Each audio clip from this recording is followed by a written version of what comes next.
오늘의 말씀입니다. 요한복음 1장 14절로 18절 말씀입니다. 요한복음 1장 14절로 18절 말씀입니다. 제가 봉독해 드리겠습니다. 영접하는 자, 곧 그 이름을 믿는 자들에게 하나님의 자녀가 되는 권세를 주셨으니 이는 혈통으로나 육종으로나 사람의 뜻으로 나지 아니하고 오직 하나님께로서 난 자들이니라. 말씀이 육신이 되어 우리 가운데 거하심에 우리가 그 영광을 보니 아버지의 독생자의 영광이요 은혜와 진리가 충만하더라. 요한이 그에 대하여 증거하여 외쳐 가로되 내가 전에 말하기를 내 뒤에 오시는 네가 나보다 앞선 것은 나보다 먼저 계심이니라 한 것이 이 사람을 가리킴이라 하니라. 우리가 다 그의 충만한 데서 받으니 은혜 위에 은혜더라. 율법은 모세로 말미암아 주신 것이요 은혜와 진리는 예수 그리스도로 말미암아 온 것이라. 본래 하나님을 본 사람이 없으되 아버지 품속에 있는 독생하신 하나님이 나타내셨느니라. 아멘. 이제 목사님 나오셔서 헌금을 위한 기도와 요한복음 5번째 시간 우리가 그 영광을 보니라는 주제로 말씀 증언해 주시겠습니다. 사람이 일평생을 살면서 특별히 저와 여러분이 교회의 교인으로 교회의 성도로 살아갈 때 하나님을 단 한 번이라도 볼 수 있다면 어떨까요? 아마 그럼 여러분 이렇게 생각하실 겁니다. 그렇지, 내가 하나님을 진짜 한 번만 볼 수 있다면 정말 신앙생활을 잘 할 텐데, 정말 뜨겁게 할 텐데 아마 그런 생각을 혹시 하십니까? 그런데 놀랍게도 저와 여러분은 이미 하나님을 본 사람들이라는 사실을 우리가 너무 쉽게 잊어버린다는 것이죠. 친구들에게 혹시 우리 학생들 전도를 해본 경험이 있습니까? 친구들에게 전도를 하다 보면 흔히 듣는 말이 있습니다. 야, 네가 믿는 하나님을 한 번만 좀 보여줘라. 그러면 내가 믿겠다. 이런 말을 하죠. 복음을 전하고 전도를 하다 보면 종종 우리가 이런 말을 듣게 되는데 그럴 때마다 적지 않게 우리 신자들은 참 난감하기 그지없습니다.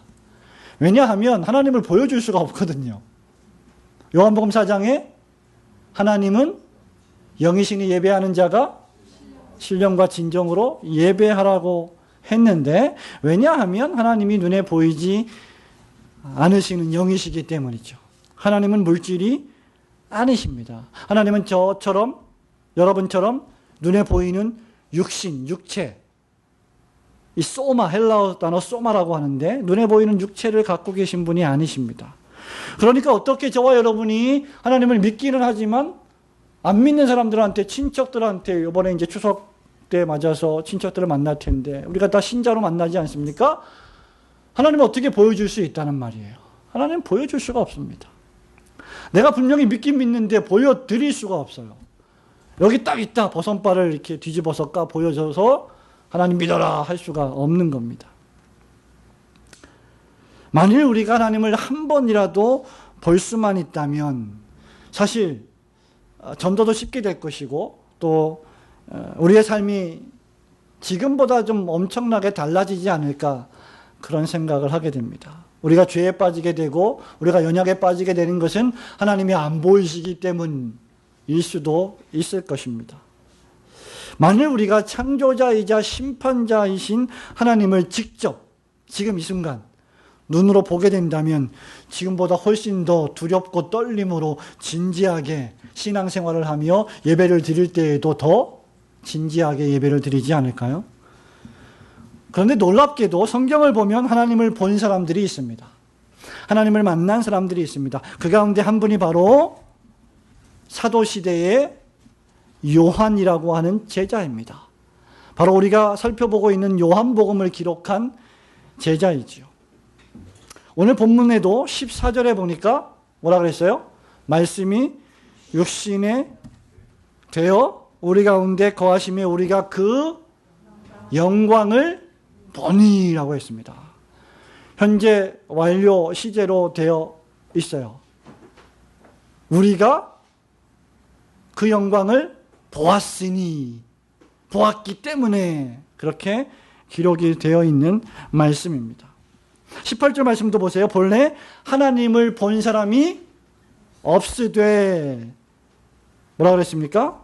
아버지 품 안에 있는 독생하신 하나님이 나타내셨느니라. 아무도 하나님을 직접 본 사람이 없는데 독생하신 하나님의 품속에 있는 하나님께서 친히 당신을 우리에게 보여주셨다는 것입니다. 사도 요한은 바로 이 하나님을 보았습니다. 이 하나님을 만났습니다. 그분이 바로 예수 그리스도이십니다. 사람의 몸을 입고 이 땅에 오신, 말씀이 육신이 되어 이 땅에 우리 가운데 거하신 예수 그리스도와 함께 3년 동안 호흡하고 같이 먹고 마시며 하나님을 곁에서 경험했습니다. 바로 그 사람이 쓰고 있는 책이 요한복음이라는 것을, 또 요한 1서, 2서, 3서, 요한계시록이라는 사실을 우리는 기억하고 말씀을 들어야 합니다. 기독교 신앙은 믿는 것이자 보는 것입니다. 우리가 하나님을 믿으면 하나님이 보입니다. 우리가 하나님을 보면 하나님을 믿게 될 수밖에 없습니다. 몇 주 전부터 우리 청년대학부 친구들이 구원의 5대 교리인 튤립이라고 하는 교리를 공부하기 시작을 했는데요. 그 가운데 하나가 불가항력적 은혜입니다. 은총이죠. 거부할 수 없는 irresistible grace. 거부할 수 없는, 항거할 수 없는, 배격할 수 없는 은혜입니다. 하나님을 보게 되면 하나님을 믿는 일을 거부할 수가 없는 거예요. 하나님을 한번 경험하기만 하면 하나님을 영접하고 믿는 것을 우리는 항거할 수가 없게 됩니다. 그래서 하나님을 보면 믿게 된다는 것입니다. 성도 여러분, 여기서 본다, 우리가 그의 영광을 보니라고 할 때 본다는 것은 우리의 육신의 눈으로 눈에 비추이는 사물체를, 피사체를 본다는 것을 의미하지 않습니다. 우리 육신으로 보는 것을 의미하는 것이 아닙니다. 지금 제자들이 보고 있는 예수님, 우리가 믿고 있는 예수님을 본다는 것은 그 예수님, 우리가 눈으로 보고 있는 그 예수님, 제자들이 눈으로 보고 있는 그 예수님을 알고 이해하고 파악하고, 지난주 말씀대로 하면 영접하고 환영하고 받아들이는 것을 의미할 때 쓰는 단어가 본다는 것입니다. 우리가 그의 영광을 보았다, 그 말은 우리가 그 하나님을 알았고 영접했고 믿었고 그 이름을 확신했고 받아들였다는 것을 뜻합니다. 그런데 하나님께서 아무리 당신을 자연을 통하여 보여주시고 성경을 통하여 보여주시고 매주마다 선포되는 설교를 통하여 보여주셔도 하나님을 이해하지 못하면 아무런 소용이 없습니다. 지난주 말씀을 기억하십니까? 지난주에 우리는 요한복음 1장 특별히 12절을 중심으로 해서 예수님을 믿어야 하며 영접해야 하며 하나님으로부터 태어나는 중생을 체험해야 한다. 즉 하나님께로부터 난 자가 되어야 한다라고 했습니다. 이렇게 하나님께로부터 태어나서 예수님을 영접하고 예수님을 환영하고 믿게 된 신자는 이제 무슨 일이 벌어지느냐? 그리스도의 영광을 보게 됩니다. 그리고 이 영광은 사람들에게 있는 영광이 아니라, 사람들에게 붙여지는, 사람들에게 칭송하는 영광이 아니라 오직 그리스도 한 분에게만 있는 하나님의 영광입니다. 우리가 이 영광이라는 단어를 함부로 써서는 안 돼요. 보통 우리가 어떤 재미있는 일을 경험을 했을 때, 어떤 멋진 옷을 누가 선물해줘서 받았을 때, 어떤 근사한 곳을 갔을 때 뭐라고 보통 얘기해요? 이야, 영어로 영국 사람들이나 미국 사람들이 이렇게 얘기해요. It's gorgeous, it's beautiful, it's glorious 이래요. 이야, 아름답다, 멋있다, 영광스럽다. 뭐 가지고? 집 가지고, 성 가지고, 성, 캐슬, 궁전, 옷 가지고, 아름다운 경치 가지고 영광스럽다. 영광이라고 하는 단어는 사실 하나님에게만 전용되는 단어입니다. 피조물은 영광스럽지 않습니다. 피조물은 하나님의 영광을 반영하는 하나님의 수단입니다. 오늘 우리가 그 영광을 보니 라는 제목으로 요한복음 강해 5주차를 생각하면서 함께 은혜 나누기를 소원합니다. 우리가 보아야 할 그리스도의 영광이 어떤 영광일까요? 첫 번째는 말씀이 육신이 되신 영광입니다. 달리 말하면 육신 안에 있는 하나님의 영광을 우리가 보아야 한다는 것입니다.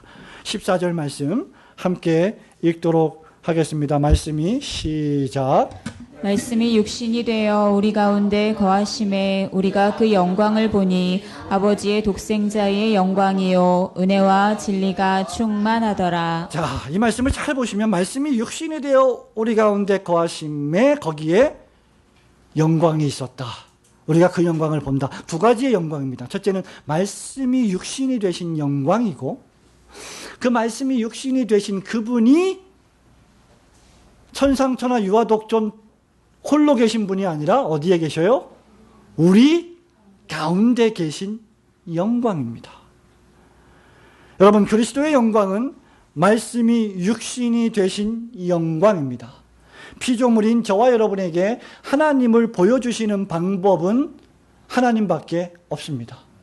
그 누구도 하나님을 우리에게 보여줄 수가 없어요. 하나님 자신께서 하나님 자신을 우리에게 알려주셔야 우리는 비로소 하나님을 볼 수 있게 됩니다. 그런데 하나님이 우리에게 하나님을 보여주시고 그 영광을 보여주시는 위대한 방법이 바로 인카네이션, 그리스도의 성육신. 14절 말씀대로 하면 말씀이 육신이 되어 우리 가운데 거하시는 길입니다. 그거 하나밖에는 하나님이 우리에게 하나님의 영광을 친히 보게 하실 수 있는 다른 방법이 없었던 것입니다. 하나님께서 하나님을 알려주시지 않는 한 죄인된 인간은 하나님을 알 수도 없고 믿을 수도 없고 영접할 수도 없습니다. 오직 아버지 품속에 계신 독생하신 예수 그리스도만이 하나님을 우리에게 나타내실 수 있는 것이죠. 그런데 문제는 구약시대에 하나님을 본 모든 사람들은 단 한 명도 살아남지 못했습니다. 다 죽었습니다. 왜 그렇습니까? 하나님은 문자 그대로 우리가 보기에 너무나 영광스러운 분이시기 때문입니다. 하나님은 거룩하신 분이시기 때문에 차마 악을 보지 못하시기 때문에 죄인들이 하나님을 보면 그 자리에서 죽고 마는 것입니다. 그것이 하나님의 영광이에요. 우리가 영광을 본다라고 할 때는 그러한 진지한 개념으로 영광을 생각해야 합니다. 출애굽기 33장 20절에 보면 여호와 하나님이 이렇게 말씀하시죠. 너희가 나를 보고 살 자가 없습니다. 하나님을 직접 대면하면 살아있는 자가 없다는 거죠. 다 죽게 된다는 겁니다. 바로 이 한 가지 때문에 살아계신 하나님의 로고스, 말씀, 예수 그리스도께서 무엇이 되셨다? 육신이 되셔야 했던 것입니다. 저와 여러분에게 보일 수 있는 분으로 오셔야 했던 것이죠. 영이신 하나님께서 이제는 신인, 즉 하나님이시자 사람으로 오셔야 했던 것입니다. 여러분, 아까 말씀드린 바와 같이 말씀이 육신이 된 영광은 무엇이냐? 영광스러우시고 거룩하신 전능하신 하나님이 우리 눈에 실제로 보일 수 있는 우리와 같은 육신을 가지고 그 육신을 입고 이 세상에 출생하셨다는 것이죠. 또 하나는 그 영광스러운 분이 실제로 사람들 사이에서 먹고 마시고 생활하셨다는 것입니다. 베드로, 야고보, 요한, 12제자, 500여 성도들이 그분을 만났습니다. 보았습니다. 경험했습니다. 신자가 누구입니까? 예수가 그리스도이심을 믿는 자가 신자입니다. 사람이신 예수가 하나님이신 그리스도임을 믿는 자 말입니다. 요한일서 2장 21절에 누가 이단인지 아십니까? 누가 거짓말하는 자입니까? 거짓말하는 자가 누구냐? 예수께서 그리스도이심을 부인하는 자가 아니냐? 아버지와 아들을 부인하는 그가 적그리스도니라고 했어요. 그러니까 사람의 몸을 입고 이 땅에 오신 예수 그리스도가 하나님이심을 부정하는 자가 불신자요, 그가 적그리스도라는 말입니다. 성도 여러분, 영광을 본 변화산상의 제자들을 보십시오. 그들이 다 정신이 혼미해지고 졸립고 잠에 취했습니다. 다소의 사울을 기억하십니까? 다메섹 도상에서 자기가 핍박하는 예수 그리스도의 음성을 듣고 그분을 만나고 그분을 보았을 때 그가 어떻게 되었습니까? 길바닥에 쓰러져서 눈이 멀어버렸습니다. 왜? 그 영광을 볼 수가 없었던 거예요. 바로 사도 요한이 그 영광을 본 것입니다. 여러분, 저와 함께 요한계시록, 사도 요한이 쓴 또 다른 책인, 종말의 책인 요한계시록 첫 장을 펼쳐보실까요? 1장 17절 말씀입니다. 16절, 17절 같이 읽어볼까요? 그 오른손에, 시작. 그 오른손에 7별이 있고 그 입에서 좌우에 날성검이 나오고 그 얼굴은 해가 힘있게 비추는 것 같더라. 내가 볼 때에 그 발 앞에 엎드려져 죽은 자같이 되매 그가 오른손을 내게 얹고 가라사대 두려워 말라. 나는 처음이요 나중이니. 아멘. 내가 볼 때에, 내가 보았는데 어떻게 됐어요? 그 발 앞에 엎드러져 죽은 자가 온, 엎드려져서 죽어버린 것 같은 느낌이 들 정도로 사도 요한은 예수 그리스도를 보았을 때, 그 영광을 보았을 때 두렵고 떨었던 것입니다. 어마어마한 하나님의 영광입니다. 성도 여러분, 예수 그리스도는 사람의 몸으로 오셨음에도 불구하고 여전히 하나님이셨습니다. 말하자면 그분은 하나님이시자 사람이셨던 것입니다. 왜 예수께서 사람의 몸을 입고 이 땅에 오셔야 했습니까? 왜 사람이 되셔야 했습니까? 왜 빌립보서, 에베소서 말씀대로 하면 그 높고 높은 보좌를 버리시고 스스로 낮은 몸을 취하여 죽기까지 복종하시려고 이 땅에 오셨습니까? 이유가 무엇입니까? 저와 여러분이 구속이 필요한 사람이기 때문입니다. 우리가 죄인이기 때문입니다. 우리가 범죄했기 때문입니다. 그러므로 속죄 역시 사람이 감당해야만 했기 때문입니다. 그리고 이 일을 성부와 성자와 성령께서 창세전에 구속 협약을 맺으실 때 은혜로 언약을 맺으신 것이고, 그때 제2위 성자 예수 그리스도께서 사람의 몸을 입고 이 땅에 오시기로 지혜 가운데 결정하신 것입니다. 바로 이것이 독생하신 하나님 품 안에 계신 그리스도께서 사람으로 오셔야 했던 이유 때문입니다. 바로 단 한 가지, 저와 여러분을 위한 이유였습니다. 동시에 그리스도는 사람이 아니라 하나님이심을 우리는 생각할 수 있어야 합니다. 예수님이 다만 사람이시기만 했다면 그분은 십자가에서 피를 흘리시는 것은 가능했겠지만 부활하실 수는 없었을 것입니다. 우리는 여전히 죄 가운데 머물러 있었을 것이고 죽음과 사망 가운데서 신음했을 것입니다.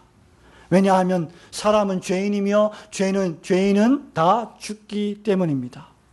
부활할 수 없기 때문입니다. 예수께서 부활하시지 않으면 우리에게는 부활이 없는 것입니다. 예수께서 죄를 정복하지 않으시면 우리는 죄를 정복할 수가 없습니다. 그러므로 예수님이 육신이 되어 우리 가운데 거하시지 않았다면 죄를 정복하실 수도 없으셨고 죽음을 이기고 부활하실 수도 없었을 것이기 때문입니다. 바로 이런 이유 때문에 하나님 품속에 있는 독생하신 그리스도께서 친히 사람이 되셔야 했던 것입니다.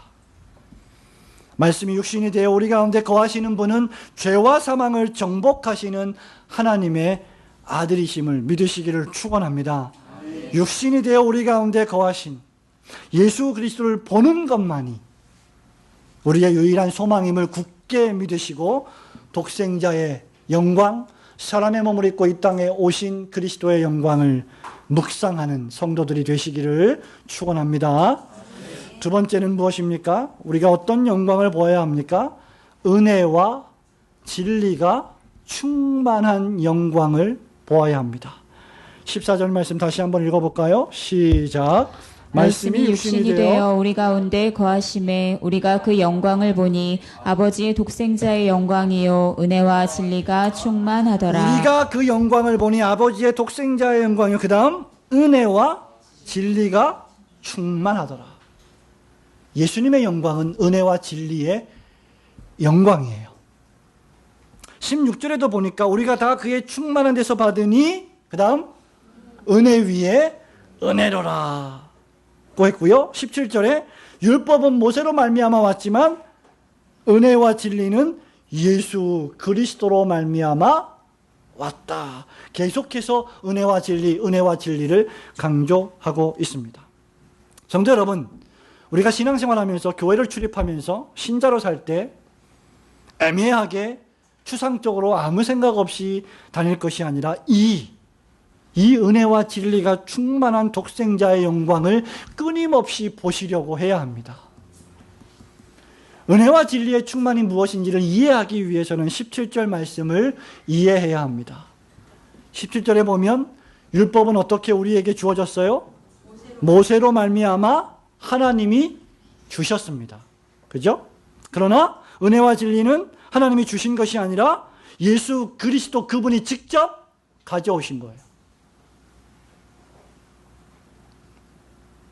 율법은 무엇입니까? 하나님께서 저와 여러분에게 마땅히 피조물로서 살아내야 될 요구하는 계명입니다. 그래서 저와 여러분이 그 율법을 인간이 하나님의 요구에 부합하는 명령으로 1.1획도 흔들림 없이 지켜내야만 하는 겁니다. 그게 율법이에요. 그게 계명입니다.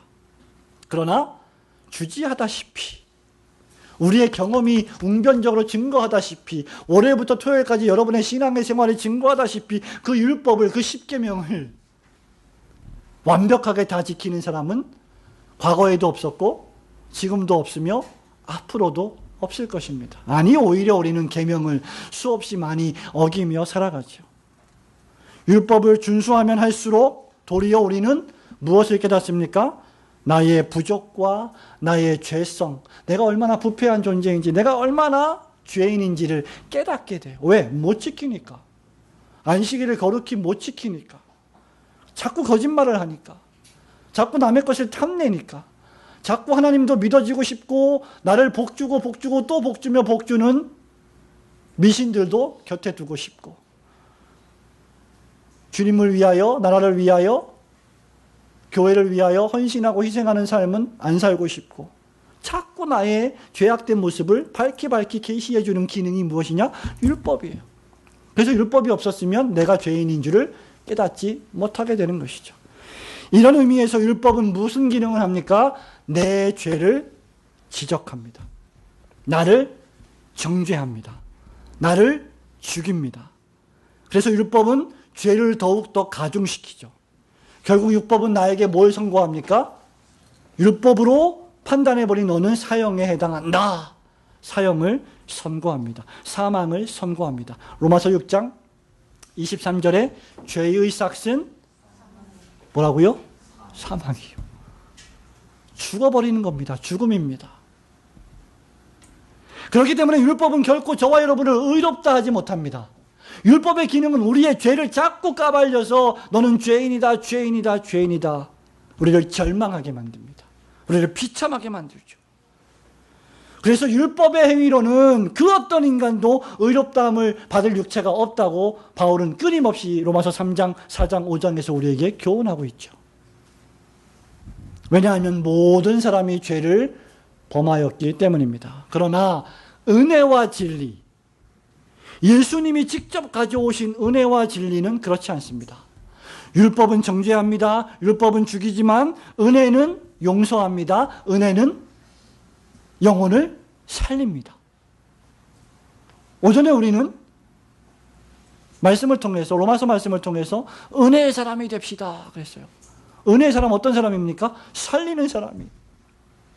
하나님의 은혜를 받아서 내가 살았으니까 나도 다른 사람을 살리는 일에 소용되는 삶을 살아가는 신자가 바로 은혜 받은 신자의 삶이라는 것이죠.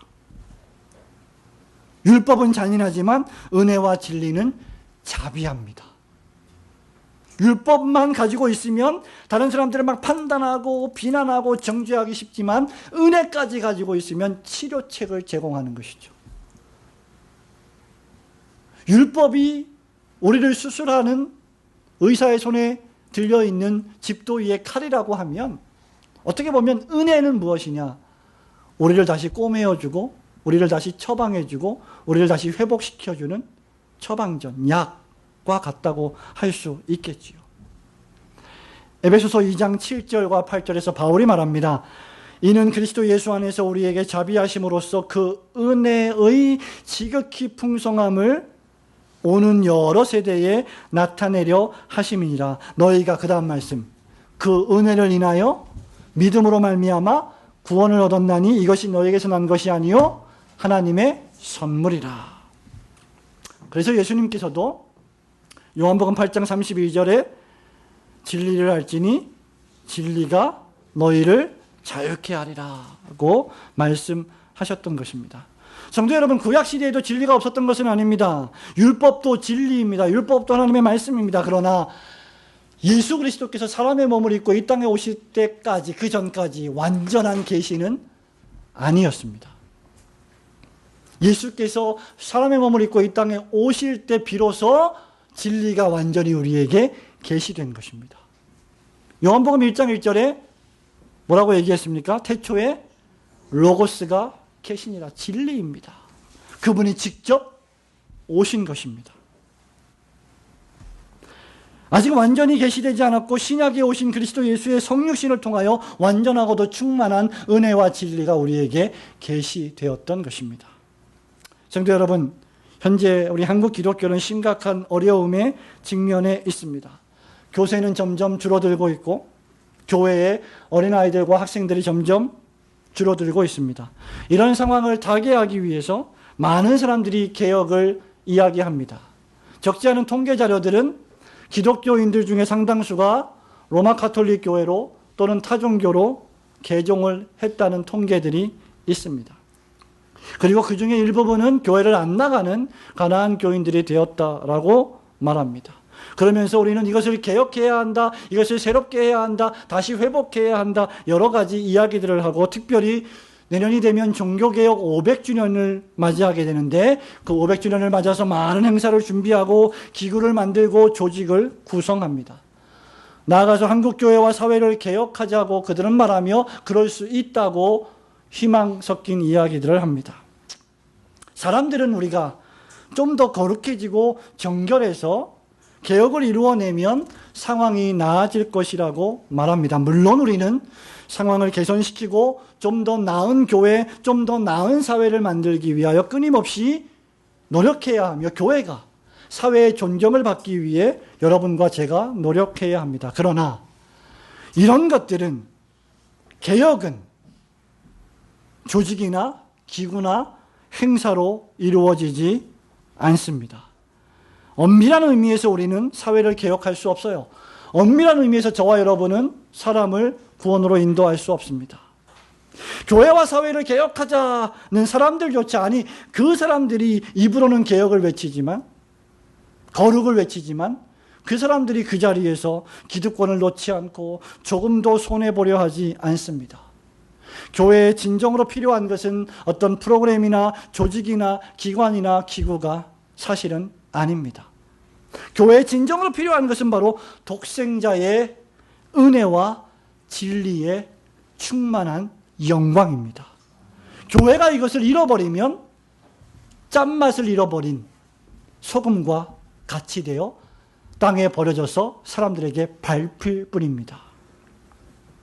엄밀히 말하면 저와 여러분이 신앙생활을 하면서 교회가 하나님의 은혜와 진리를 경험한다면, 지금 여러분이 하나님의 은혜, 독생자의 진리를 경험한다면 여러분에게는 법이 필요가 없어요. 율법이 필요가 없습니다. 장로교 헌법 필요 없습니다. 교회 정관 필요 없습니다. 규칙 필요 없어요. 저와 여러분이 독생자의 은혜와 진리의 충만한 영광 속에 있다면 그런 것들은 하등의 문제가 되지 않습니다. 왜냐하면 은혜와 진리가 지배하면 모든 것이 은혜가 될 것이기 때문입니다.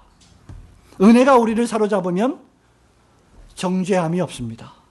예수 그리스도의 십자가 복음의 진리가 우리를 사로잡으면 죽음과 사망과 심판이 물러납니다. 저와 여러분이 은혜가 진리가 충만하면 은혜와 진리의 사람이 되어서 다른 모든 사람들에게 그 은혜와 진리를 나누어 줄 수 있게 됩니다. 그렇게 되면 당회나 재직회나 공동회나 노회나 총회도 사실은 필요가 없습니다. 왜 이런 것들이 필요합니까? 문제들이 많이 발생하니까. 교회의 법이 필요하고 장로교도 헌법을 만들고 예배모범을 만들고 규칙을 만들죠. 16절 말씀해 보시면 우리가 다 그의 충만한 데서 받으니 은혜 위에 은혜로라고 했습니다. 이 은혜 위에 은혜로라고 하는 이 말은 두 가지 의미가 있는데 처음 받은 은혜와 나중 받은 은혜 또는 한 번만 받는 은혜가 아닌 계속해요 반복적으로 받는 은혜 두 가지 의미를 담고 있습니다. 어떤 것을 채택하든지 은혜 받은 사람은 계속 은혜에 잠겨 살게 되어 있습니다. 성도 여러분, 은혜가 없으면 목사에게 은혜가 없고 우리 장로님들에게 은혜가 없고 우리 성도님들에게 은혜가 떨어져 버리면 무슨 일이 벌어지느냐? 그때부터 은혜 아닌 다른 게 나와요. 뭐가 나오느냐? 죄가 나옵니다. 내가 나옵니다. 교만이 나옵니다. 기득권이 나옵니다. 불평불만이 나오고 싸움이 나옵니다. 야고보서 4장 1절 야고보 사도가 뭐라고 말했어요? 너희 중에 싸움이 어디로부터 다툼이 어디로부터 나느냐? 너희 지체 중에서 싸우는 정욕으로부터 나는 것이 아니냐. 여러분 이 정욕, 우리의 지체, 우리의 파트, 우리의 몸의 지체 뭘 말합니까? 죄악된 본성을 가리켜요. 아직도 구속받지 못한 완전히 완성되지 못한 죄악된 본성을 가지고 있는 사람이 뭘 가지고 있냐? 정욕을 가지고 있어요. 이 정욕 때문에 서로가 서로 치고받고 싸운다는 겁니다. 근데 이 정욕을 제어할 유일무이한 강력한 무기가 뭐냐면 은혜예요. 그 은혜가 무엇이냐? 예수 그리스도의 영광입니다. 육체의 정욕과 성령의 소욕이 서로 정반대돼서 싸우는데 은혜 받지 못한 사람의 특징이 무엇입니까? 자기가 자꾸 나오는 겁니다. 그래서 법이 나오고 규칙이 나오고 치리가 나올 수밖에 없지요. 이것은 가정도 마찬가지입니다. 은혜가 풍성한 가정 보세요. 은혜가 넘치는 가정 보세요. 얼마나 사랑스럽고 아름답습니까? 그런데 은혜가 다 떨어져 버렸어요. 맨날 거친 말들이 왔다 갔다 합니다. 맨날 싸웁니다. 이러면 너무 힘든 거예요. 은혜를 회복해야 돼요. 그래서 딸을 낳으시면 앞으로 은혜라고 지으세요. 아들을 낳아도 은혜라고 지으세요. 얼마나 우리에게 은혜가 필요하면 이름을 이은혜, 김은혜, 박은혜 뭐 이렇게 은혜라고 짓겠습니까? 정말 그리스도인들과 교회에 정말 절대적으로 필요한 것은 은혜예요. 또 말씀드립니다. 은혜는 그저 우리가 어떤 황홀한 감정 상태에 지배를 당하는 게 아니라 뭐라 그랬죠? 하나님의 말씀을 깨닫는 것, 그것이 은혜고 그 말씀을 깨달은 대로 내가 그 말씀대로 살아내는 것이 은혜라고 했습니다. 그래서 은혜니까 다 그냥 봐줘. 다 좋은 게 이게 은혜가 아니라는 것이죠. 하나님의 말씀의 기초에서 그 영혼을 살릴 수 있도록 때로는 그래서 말씀으로 권면하고 책망하고 치리하는 것도 필요한 것입니다. 예수님이 바로 이 은혜와 이 진리를 충만히 주시기 위해서 오셨습니다. 예수님이 승천하신 이후 우리에게 보혜사 성령님을 보내어 주셨는데 이 성령님께서도 우리에게 뭘 주시기 위하여 오셨습니까? 요한복음 16장을 펼쳐보실까요? 요한복음 16장 13절 말씀을 보겠습니다. 13절 시작. 그러나 진리의 성령이 오시면 그가 너희를 모든 진리 가운데로 인도하시리니 그가 자의로 말하지 않고 오직 듣는 것을 말하시며 장래 일을 너희에게 알리시리라. 예수 그리스도도 진리이셨고 성령님도 진리이셨고 성령님의 별명 가운데 하나가 진리의 성령이시고 그분이 오시면 우리를 예수 그리스도께서 가르쳐 주셨던 모든 진리 가운데로 인도하시는 겁니다. 그가 스스로 말하지 않고 오직 들은 것을 말하며 장래의 일을 알릴 것이다. 그러니까 이 영광, 이 은혜와 진리가 충만한 이 영광은 어디에 있느냐? 바로 그리스도 예수께서 오셔서 사시고 하셨던 모든 사건들의 기록을 통하여 우리에게 주신 말씀 속에 있는 영광입니다. 성도 여러분, 이 영광을 무슨 계시에서, 무슨 꿈에서, 무슨 환상에서, 무슨 도통한 도사에게서 찾지 마십시오. 이 영광은 하나님의 말씀 안에 있습니다. 그러므로 예수를 믿는다는 것, 1장 12절에 예수님을 영접한다는 것, 하나님께로부터 태어났다는 것은 근본적으로 이 은혜와 진리를 경험해 보아서 내가 안다 하는 것입니다. 따라서 예수를 믿으면 법이 없어도 살 만큼 은혜와 진리로 충만하셔야 합니다. 예수를 믿으면 불신법정에 성도끼리 서는 일이 없도록 은혜와 진리로 충만해야 합니다. 이제 추석을 지나고 나면 전교단적으로 총회가 있을 것입니다. 총회를 앞둔 모든 교단들은 참으로 자성해야 하고 회개하며 기도해야 할 것입니다. 왜냐하면 각종 신학대학원은 서로 헤게모니 쟁탈전을 벌이고 있으며 교단 내 여러 기관들이 부정부패에 휩싸여 있고 검찰 수사관들 수십 명이 압수수색을 하는 일들이 벌어지고 그런 상황에 있는데도 교회들은 그저 개교회 교세 확장에만 관심을 두고 있다면 진정한 은혜와 진리가 충만한 모습은 아닌 것입니다. 우리에게 은혜와 진리를 주시기 위해 오신 은혜와 진리로 충만하신 예수 그리스도를 바라보고 은혜와 진리가 충만한 올곧은 성도들이 되시기를 주님의 이름으로 축원합니다. 마지막 세 번째는 어떤 영광입니까? 어떤 영광을 보아야 합니까? 아버지의 독생하신 하나님 자신의 영광입니다. 18절 말씀 함께 읽도록 하겠습니다. 본래 시작. 본래 하나님을 본 사람이 없으되 아버지 품속에 있는 독생하신 하나님이 나타내셨느니라. 결론적으로 말씀드리면 성도 여러분, 우리가 보아야 할 이 영광, 은혜와 진리가 충만한 영광이라고 했고, 첫 번째가 무엇이라고 했습니까? 말씀이 육신이 된 영광, 예수 그리스도의 영광인데 이 영광은 궁극적으로 뭐냐? 하나님의 영광입니다. 요한은 지금 요한복음 1장부터 21장 전체를 시작하는 서론의 결론을 18절에서 내리고 있어요. 자, 지금 우리는 1장 18절 마지막 절을 다루고 있습니다. 1장 18절 마지막 절은 1장 전체의 결론이자 21장 전체의 서론이기도 합니다. 그리고 앞으로 2장부터 21장까지 묘사할 중심 결론이기도 합니다. 그러니까 여러분이 앞으로 계속해서 2장, 3장, 4장, 5장 가나 혼인잔치, 니고데모와의 대화, 사마리아 여인과의 대화, 이 모든 말씀들을 들으실 때 뭘 생각하셔야 하냐면 아버지의 독생자의 영광, 아버지 품속에 있는 독생하신 하나님의 영광을 생각해야 돼요. 우리가 앞으로 살펴볼 모든 요한복음은 바로 이 한 절에 완벽하게 요약되어 있습니다.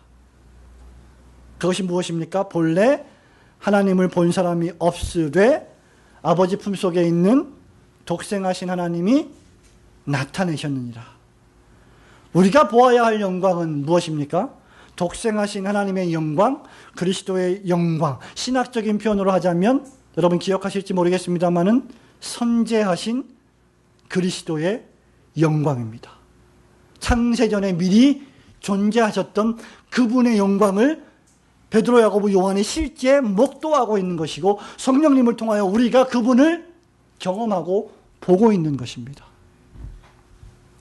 요한복음 서론을 시작할 때 여러분 첫 번째 설교 시간에 말씀을 기억하십니까? 우리는 요한복음의 숲을 보자 하고 했어요. 숲. 구조를 살펴보자라고 했습니다. 요한복음은 크게 세 가지 부분으로 되어 있다고 했죠. 첫 번째 1장, 두 번째 2장부터 20장, 그리고 세 번째 21장. 뭐라고 얘기했습니까? 1장은 서론이에요. 어떤 예수님을 말씀하고 계십니까? 선재하신 하늘에 계신 그리스도. 21장은 부활하여 다시 하늘로 올라가신 그리스도. 2장부터 20장은 그 사이에 계신, 지상에 계신 성육신하신 그리스도. 그렇기 때문에 14절 표현대로 하자면 말씀이 육신이 되어 우리 가운데 거하신 그리스도가 2장부터 20장까지의 전체 내용이다 그 말입니다. 그리고 우리는 그분의 말씀을 생각할 때 그 선재하신, 그리고 앞으로 부활하여 하나님의 나라에 올라가실, 승천하실, 아니 지금 하나님 보좌 우편에 계신 하나님의 영광을 보게 되는 것입니다. 무슨 말입니까? 말하자면 지금 우리가 다루고 있는 분이 사람이 아니라 전능하신 하나님의 아들 독생자의 영광이라는 것입니다. 누구도 이 영광을 본 사람이 없었습니다. 하나님의 영광은 말씀드린 바와 같이 가히 그 누구도 볼 수 없으며 더더군다나 본다고 해도 이해하거나 포괄할 수 없어요. 더욱이 죄로 오염되고 부패한 저와 여러분이 하나님을 본들 하나님으로 어떻게 온전히 이해할 수 있겠습니까? 그러나 우리는 하나님을 볼 수 있습니다. 이제 그 하나님이 나타나셨습니다. 우리는 그분을 믿습니다. 파악합니다. 이해합니다. 심지어 그 하나님을 우리는 포괄할 수 있습니다. 왜? 그분께서 우리 안에 오셨기 때문입니다. 구약시대에는 감히 하나님의 얼굴을 볼 수 없었고 그 영광을 볼 수 없었지만 신약시대, 은혜의 시대에는 믿음으로 말미암아 그분을 볼 수 있게 되었습니다. 구약의 모든 성도들이 바로 이 오실 메시아를 기대하고 또 기다렸었습니다. 그런데 우리는 믿음으로 그분을 만났습니다. 보았습니다. 영접했습니다. 우리가 어떻게 그렇게 되었습니까? 1장 9절을 보십시오. 참빛 곧 세상에 와서 각 사람에게 비치는 빛이 있었나니 주님께서 우리에게 오셔서 빛으로 비추어 주셨기 때문입니다. 12절에 우리가 그 빛을 보고 그 빛을 환영했고 영접했고 하나님의 중생하신 역사하심으로 그 이름을 믿었기 때문에 우리는 그분을 보게 되었습니다. 누가 말하지 않아도 예수님을 구주로 고백합니다. 고린도후서 4장 6절에 보면 어두운 데서 빛이 비추리라 하시던 그 하나님께서 예수 그리스도의 얼굴에 있는 하나님의 영광을 아는 빛을, 그 다음 말씀, 우리 마음에 비추셨느니라. 전에는 우리도 어두움 가운데 있었지만 지금은 빛의 자녀가 되었습니다. 눈에 보이는 세상이 전부인 줄 알고, 야, 우리의 인생 뭐 별거 있냐? 화무는 11홍이요. 먹고 죽은 귀신은 때깔도 좋다는데 그저 우리의 육체를 위해서 70, 80, 90, 100세 살면 그냥 없어질 우리 육체를 위해서 먹고 마시며 살았던 존재들이 바로 저와 여러분이었습니다.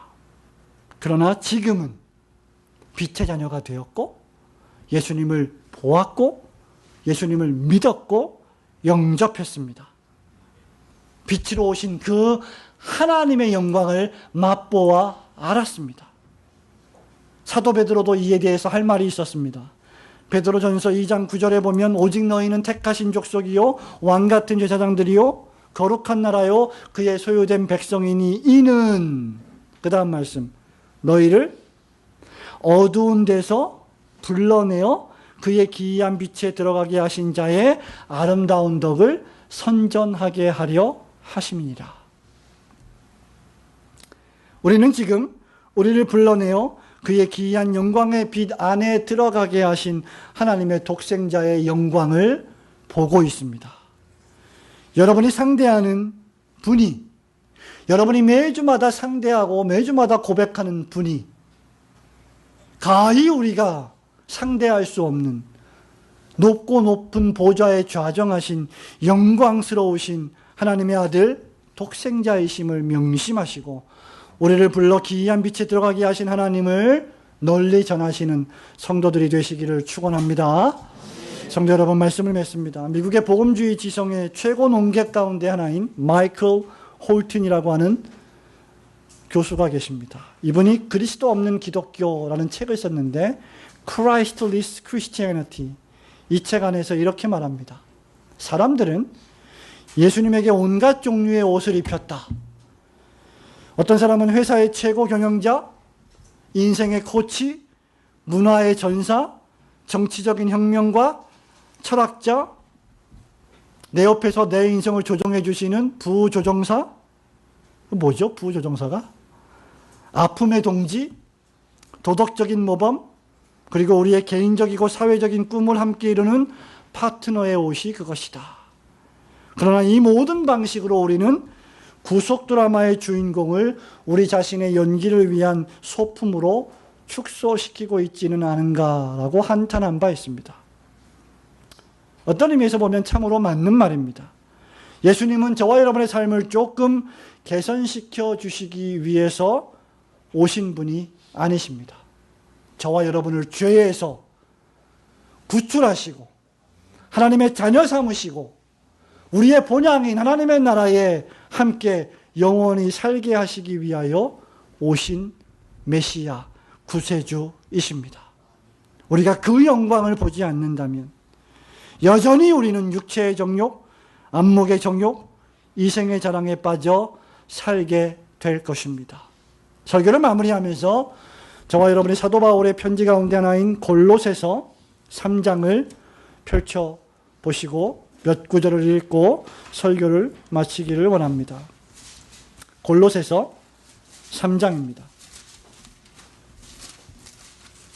에베소서, 빌립보서, 그 다음 골로새서 3장 1절부터 4절 말씀까지 큰 목소리로 하나님 말씀 받들어 읽겠습니다. 시작. 그러므로 너희가 그리스도와 함께 다시 살리심을 받았으면 위의 것을 찾으라. 거기는 그리스도께서 하나님 우편에 앉아 계시느니라. 위의 것을 생각하고 땅의 것을 생각지 말라. 이는 너희가 죽었고 너희 생명이 그리스도와 함께 하나님 안에 감추었음이니라. 우리 생명이신 그리스도께서 나타나실 그때에 너희도 그와 함께 영광 중에 나타나리라. 아멘. 너희도 그와 함께 영광 중에 나타나리라.